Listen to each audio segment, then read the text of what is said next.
Welcome back to the Inorganic Podcast. My name's Christian Hassold. I'm your co-host. My other co-host, most recently acquired, Ayelet Shipley, is taking the afternoon off. I'm really excited to have Ayelet working alongside with me on this venture. As I've gotten to episode 30 or so of the Inorganic Podcast, we've had a bit of a journey in terms of the topics that we cover on this podcast, and we're going to stay pretty consistent with what we've been doing. We're going to make two changes. One is we heard you. We're going to do a weekly release of our podcast. I've been having a little challenge in terms of content and time invested in the podcast. And I know some of you have been like, why is it that you do like sometimes 2 episodes in a month, 1 episode a month? It's a little bit because on the front lines of M&A, there's a lot of work to be doing. And I always prioritize my day job before I go and work on the podcast. But that's no fair to you. And it's no fun for me because I really love doing this podcast because it's a great way to self-audit the work that you're doing, staying current on M&A trends in software and in agency, which is where I'm spending my day-to-day. I do a little bit of consulting in SaaS, so I have to stay on top of that market as well. And Ayelet and I coming together actually brings together the best of both because Ayelet has a long history in agency M&A and she sees a lot of transactions because she works for buyers primarily and sometimes for sellers. So she's seeing a lot higher volume of activity. I'm out there as a hunter looking for agencies to acquire. And then I have a lot of experience in SaaS M&A spanning over 18 years. So bringing all that knowledge together, we're going to stay true to the content by talking about principally what's happening in M&A for agencies and software companies with roughly under 300 employees. But most of the time, we'll be talking about large companies buying much smaller companies for capability ads, for talent ads, for product ads, or for other strategic reasons, because it's not really well covered anywhere else. People love to talk about when Alphabet and Meta buy things, but what about when a $300 million company buys a $5 million company? That's super interesting. And it tells sellers a lot about what people are doing from a strategic perspective when larger companies are buying smaller companies. I think it also helps founders understand what buyer and seller dynamics are like, what strategic rationale is happening when a lot of these, like there's 70, 80,000 startups out there. Every day they're being acquired.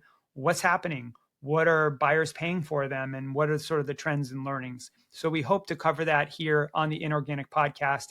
And I'll get a little bit more consistent doing that, starting with this episode. In this episode, what we're going to do is look back on 5 recent transactions that have happened in software and specifically in SaaS. And there's 2 that are price transactions, meaning there's 2 transactions where they were publicly announced what the purchase price was. And then there's 3 transactions where the purchase price was announced, but I can speculate a little bit just reading through the lines. So in this episode, we're going to cover number 1, Vanta's acquisition of Riskey, Rokt's acquisition of Canal. Both of those were on July 17th. The Darktrace's acquisition of Mira security announced on July 21st. Verisk's acquisition of AccuLynx on July 30th. That had a valuation of $2.3 billion. And Descartes Group acquisition of Finale Inventory on August 4th, which was a top line valuation of $55 million. So let's get right into the deals themselves. We'll look at Descartes first. So Descartes is a public company. It's a global company, and it's pretty much in the logistics business. They have shipping management, tracking, planning for shipments, transportation services, invoicing, dealing with customs documents. They're kind of all over the place. They have 26,000 customers worldwide, roughly $573 million in revenue. They are extremely acquisitive, just so you know. They have acquired 2 other companies outside of Finale Inventory in 2025. They acquired 3 GTMS on the 24th of March for a roughly reported purchase price of $120 million, I believe. And then they acquired Package Route in June for, I think, around $5 million, including the earnout. The Finale Inventory acquisition was announced at $55 million. This is really interesting because Finale Inventory had about 33 employees at the time of acquisition, and it was a company founded in 2009. I believe it was bootstrapped. I think it had maybe 1 investor according to PitchBook. And I don't think that, I think it was a silent investor. So this is essentially a bootstrap company that had been around for a while. When you have a company like this with 33 employees, I tend to speculate that ARR is probably around 5 million. And so my read of a $55 million deal is that it was maybe 5 to 6 million of ARR. And at 10x, the purchase price of 55 million is essentially 10x, but they're really valuing it around 7 to 8. And as they announced publicly, the $15 million difference between 40 and 55 million is tied to an earnout based on revenue achievement over 2 years. And usually that's a stretch goal. One, to retain the founders, and two, to give them a little bit more, to really help with kind of selling and achieving other goals within the business for the earnout. The rationale for the acquisition, as articulated by Descartes in public, was that this multi-channel inventory management capabilities strengthens its e-commerce solution suite. Finale's expertise is specifically aimed at addressing a critical inflection point for growing e-commerce sellers, the moment when inventory complexity increases and businesses outgrow basic tools, aka like QuickBooks or Shopify or BigCommerce or whatever sort of built into your platform. They go and find Finale. Finale is a part of a really, there's like ShipHero, there's ShipHawk, there's a lot of other tools and solutions in the market. It's terribly fragmented. Famously, Channel Advisor was taken private when it was acquired by Commerce Hub, and that's now called Rhythm. Like, there's a lot of companies that have been in this market for a long time. They reach a point where they don't grow a lot. And Descartes has been really good at acquiring these businesses and paying a reasonable purchase price for them. So this is a really cool deal. If you're a founder, CEO in the commerce ecosystem, and you're thinking about who are my strategic acquirers, Descartes is number one. I think Octane is another. They're buying a lot of shipping and label type of generation solutions in the market. They're a pretty consistent acquirer. That's a Thoma Bravo backed company, if I remember correctly. So you've got this one, and you've also got SPS Commerce, which is another very active strategic acquirer in commerce. They are all kind of willing to pay up for the customer bases of these platforms, and the customer base of a Finale inventory that tend to be sort of long tail customers. It's a very long, big market of retail and brand clients, and it's a massive TAM. It's hard to say whether it's like a red ocean or it's a blue ocean, because there's just such a large TAM, but there's a lot of large solutions out there competing for that TAM. So these sales and marketing costs get really difficult. So what is all this pontificating is to say this is a great deal for Finale and the founders after a really long go since 2009. 55 million is a great deal price. So great deal for them. Let's move on to the next acquisition. This is Verisk acquisition of AccuLynx. So Verisk is a public company. VRSK is the ticker. It has about 7,500 employees, and its value most recently was at about 41.6 billion. Well, that's a good thing, because according to the announcement, Verisk paid 2.35 billion for AccuLynx. This is wild. AccuLynx had 165 employees at the time of acquisition. This is a really crazy purchase price for a 165-person SaaS company. So at 165 people, I would estimate revenues being maybe around 30 to 40 million ARR. So this is just a crazy multiple. It's a huge multiple for this kind of a business. So you have to dig into what is the strategic rationale for Verisk here? Well, they stated the strategic rationale quite clearly publicly around 4 key drivers. One was expanding connectivity. The deal will streamline workflow and improve information flow between insurance carriers and contractors. This is a very important statement. This is talking about the client base is insurance companies, lots of money to spend, and contractors, also a really big market with a lot of customers who are willing to spend for workflow, automation, and efficiency, especially around risk mitigation, which is the business space that they're in. The second stated strategic rationale is mission-critical SaaS platform. AccuLynx end-to-end platform is highly complementary to Verisk's existing property estimating solutions. The third is differentiated data sets. So there's data in the mix. AccuLynx proprietary data on roofing materials and labor will augment Verisk core analytics and benchmarking capabilities for both insurers and contractors. That's basically saying that Verisk had analytics and benchmarking capabilities that really needed the data that AccuLynx had in order to do a better job of forecasting roofing materials and labor costs and sort of what all that means. And then the fourth stated reason is a bit of a McLight. It says the acquisition creates opportunities for cross-selling and upselling across the client base. And this is like most acquisitions have a revenue synergy or a cost synergy. This is definitely leaning much towards revenue synergy. Like we are highly confident in this acquisition that we're not only going to get a revenue synergy from cross-selling and upselling, we're also going to have a significant product improvement in terms of what we can do with our existing product today. So that really, really brought it home.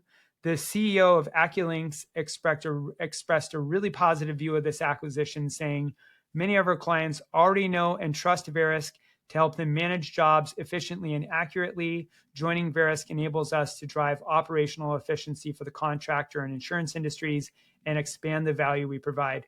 This sounds like a really happy, positive deal. And if I was at AccuLynx and one of the employees, I should be really happy if I had some options, because something tells me those options paid out really well for 165 employees who had been around for a while. If you were an employee at AccuLynx and you didn't get paid really well for this deal, please hit me up on social, because I'd love to hear about how this deal didn't work out for you. But I'm pretty positive this worked out for everybody. So the next deal we're going to look at is Darktrace's acquisition of Mira Security. Mira Security was a 20-person company founded in 2010 based in Harmony, PA.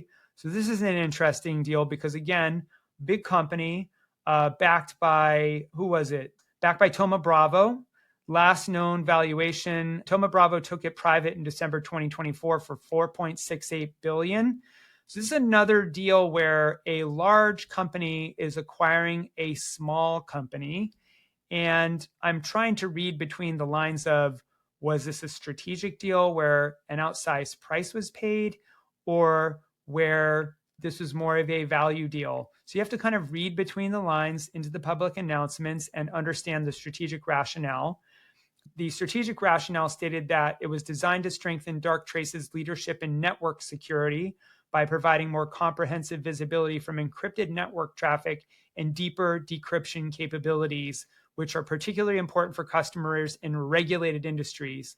These keywords right here, not being in cybersecurity, tell me that there was probably a strategic price paid here, maybe in the 50 to 100 million range. Mira Security didn't appear to have any financial backing, at least according to the records out there. But I would say if I was pricing this is probably cash and stock $50 to $100 million deal. Why do I say that? One, regulated industries. Wow, that's an industry where they pay a lot for security and network security that's highly specialized. And just the description of how this is helping with network security and encrypted traffic in a time where that really, really matters. The other thing is the press release dedicated significant space to detailing how Mira's engineering team will join Darktrace's R&D division. This is probably less about product and more about talent. And talent in security is really, really valuable. If you have a talent ad that can really up-level product, then it makes a big difference. At times when you read these statements, you can say, oh, maybe it was an Acquihire, but I just am reading between the lines and saying this doesn't feel like an Acquihire.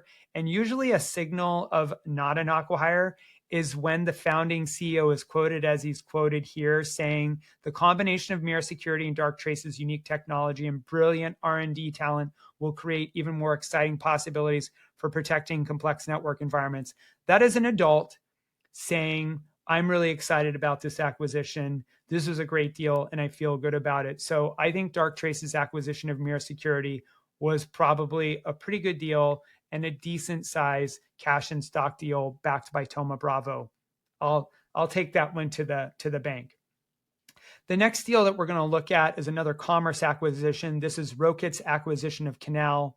Rokt's a venture-backed company, which is stated as a global leader in e-commerce. Its business is centered on the transaction moment, using an AI-powered platform to deliver real-time relevance and unlock new revenue streams for its partners. Rokt's network powers billions of transactions and serves a wide variety of leading companies. It's reported to have somewhere around 400 employees as of July 2024.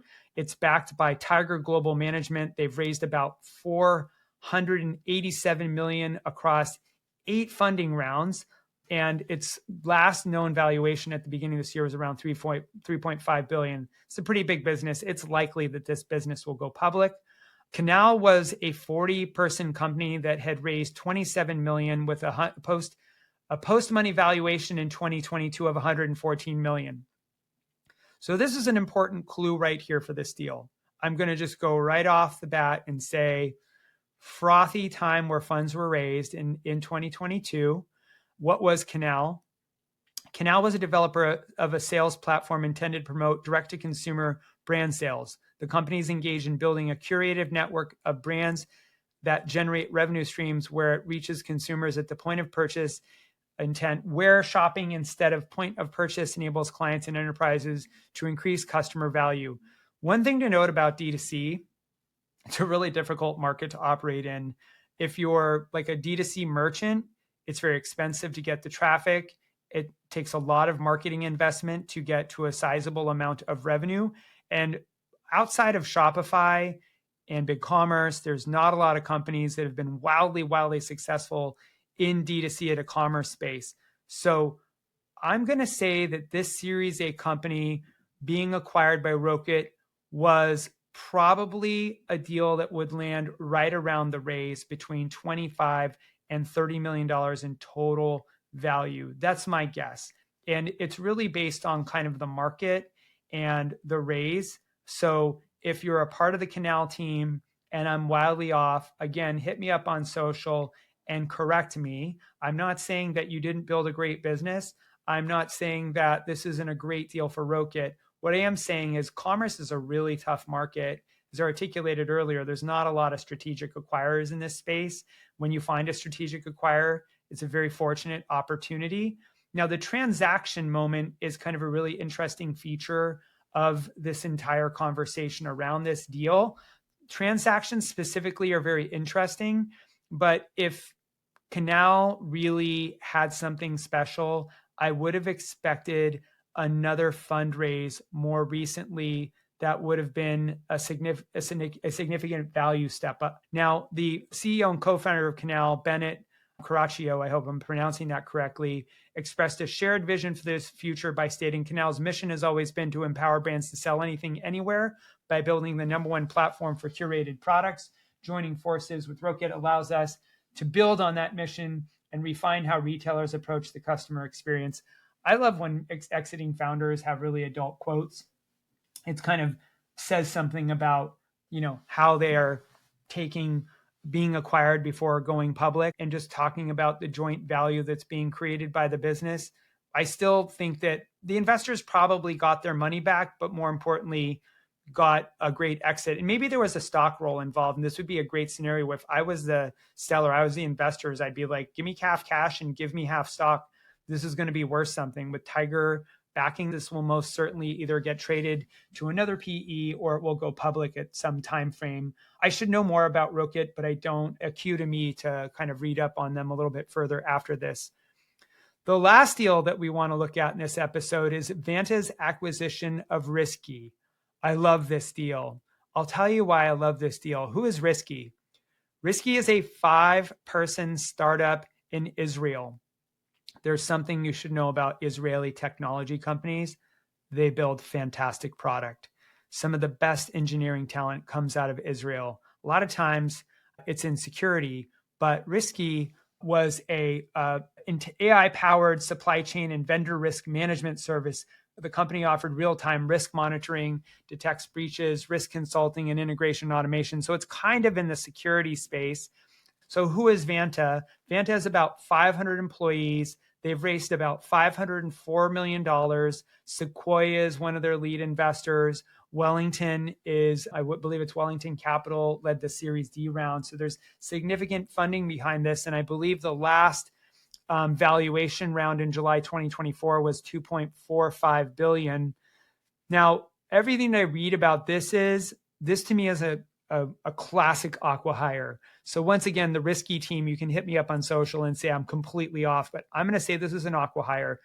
They threw some decent comp and some decent retention incentives at this team because they wanted these capabilities and needed these capabilities, and it was a great home for Riskey. Why do I say that?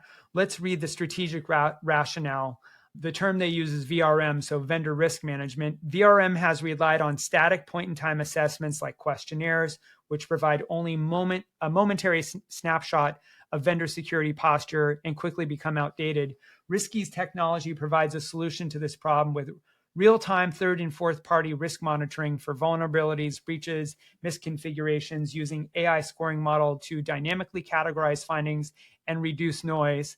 By integrating Riskey technology, Vanta is transforming its VRM product from a static, reactive tool into a continuous, proactive one that provides AI-driven risk intelligence. That's a really great marketing write-up. So when I read that, I say, am I sure this was an Acquihire? Like maybe this really was up-leveling.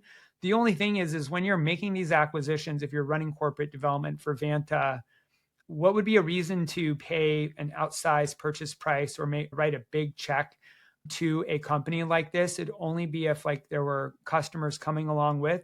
So maybe they were a really small company that had a decent sized customer base attached to it that they're running really efficiently.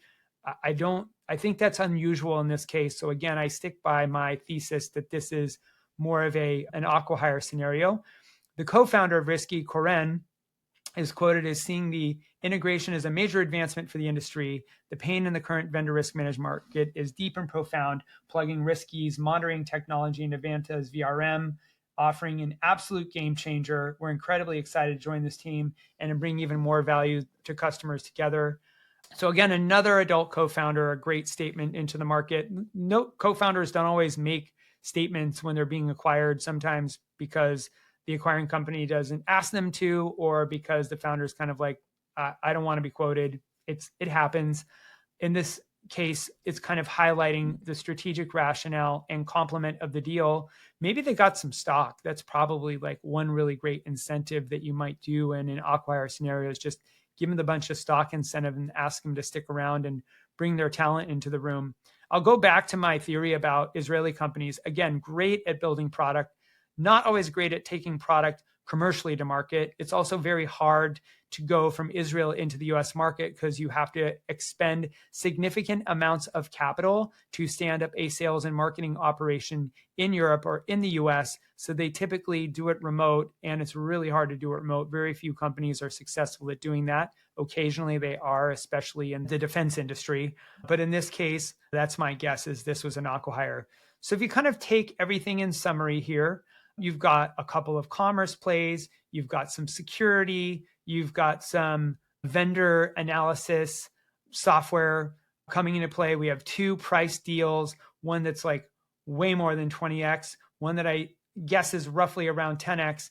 We've got what is probably an Acquihire, and then maybe a couple of decent deals, but just again, big companies acquiring much smaller companies for product, for talent, or to acquire customers and just cover more of the market. So a little bit of all the different kind of M&A plays sampled throughout the 5 deals that we highlighted here. So we'll wrap up this episode with those insights. And what I'll commit is every month I'll come back and just look at 5 deals that happen every month. There's a lot of big companies buying small companies, and we can learn a lot from both price deals and not price deals. I hope what I shared on this episode is interesting to you. If you did enjoy it, please like, subscribe, or share wherever you listen to your podcast. And until next time, we'll see you on the next episode of the Inorganic Podcast. Take care.